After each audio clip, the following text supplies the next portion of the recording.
All right, I'm going to do a little wrist wrap tutorial. I learned this from Asaku 900.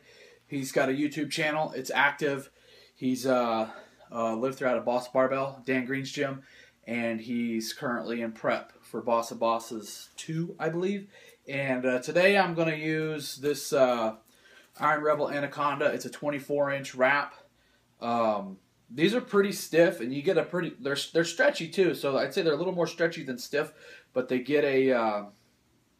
They provide a pretty good cast. I'm going to show you a little thing that he showed me that I'm going to try today for the first time. I have an issue when I bench. I'll get the weight, and my wrists are in a somewhat broken position. But as I go down, I have a tendency. Watch my wrists. I'll come down to touch, and then I'll motorcycle throttle my wrist to move the weight, and I know that's inefficient. One of the things that Asaku 900 told me was that when you break your wrist badly like this, as you bench, you actually lose the ability to use the long head of your tricep, which, you know, your tricep is a huge mover in the bench. So what he told me to do was, when I put my wrap on, start with my wrist in a broken position this way, so that when I wrap it, and remember, when you wrap your wrist, just like you would wrap your knees if you were doing it, you want to make sure that you're going above and below the joint. If you just put it here, your wrist is still going to move. You got to go above and below. So I'm going to start with my wrist in this position as I wrap, so that when I get the weight, yeah, my wrist will move back, but it's going to limit the amount of movement my wrist is going to have backwards if I wrap it like this and go above the joint tightly. So the wrap itself will stop my wrist from breaking as much. So again, wrap with the wrist broken, above and below, very tight, and I like to crisscross. Now when I let go, my wrist is you can see how it's slightly bent in the more favorable position. Obviously, you're not going to bench with your wrist like this, but when I get the weight and the weight sits in my wrist, now I've got a much straighter wrist than before. My wrist would be cocked way back like this, and I would motorcycle it, losing efficiency and possibly even function in my tricep. So I'm going to try that today for the first time, and I'll let you guys know how that goes after my workout. I'm going to go ahead and post this video now just to get it out there. And again, I'm sharing this information from somebody else that showed me, Asaku 900. I will post a link to his channel in the description. Alright, here's today's bench. Here's basically my first single with the 85 little piggy. Took 405 to kind of see where I was at for the day, and it moved a whole heck of a lot better. It felt good. Here's 425. Felt pretty good. Short pause.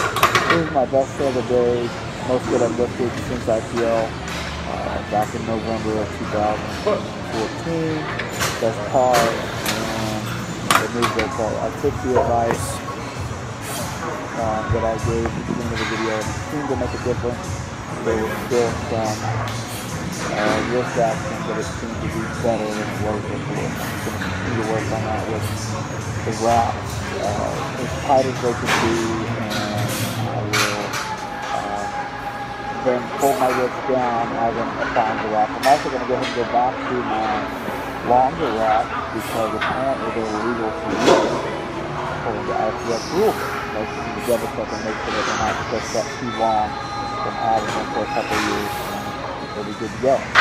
Here's my squat from Friday, 7 steps at 3 at 455. Everything felt really good. I'd say the bar moved, you know, just as good on my 5th, 6th, and 7th sets as it did in my first 3 or 4 sets. And even though I felt tired, I still felt like it was moving good. I went ahead and went back to my heeled shoes, historically my best squats. Underneath, and just the belt, have been in the heeled shoes. I've done 601 in a meet, and I've done 615 in the gym. Both of them were in these exact same field shoes, so might as well keep using them. Just keep pushing forward. I'm going to squat again on Friday, and then after I squat on Friday, I'm going to deadlift. My program right now is I'm squatting 2 days a week. On Mondays, I will squat 7 sets of 3 at around 80%. From here on out, I'm basically just going to add weight and continue to do 7 sets of 3. And I will squat 3 sets of 8 on Friday before I deadlift, and that's going to be about 70%, which will be 410.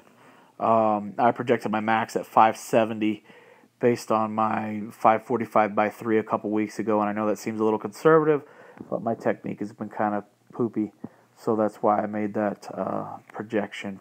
And on days that I don't deadlift, on Fridays, I'll bump my number up to around 425, 430 for those 3 sets of 8. And I might even go high bar if my elbows are hurting me, because they have a tendency to do that when I squat a lot. Then one of those days that I squat will be a high bar day to take the pressure off my elbows.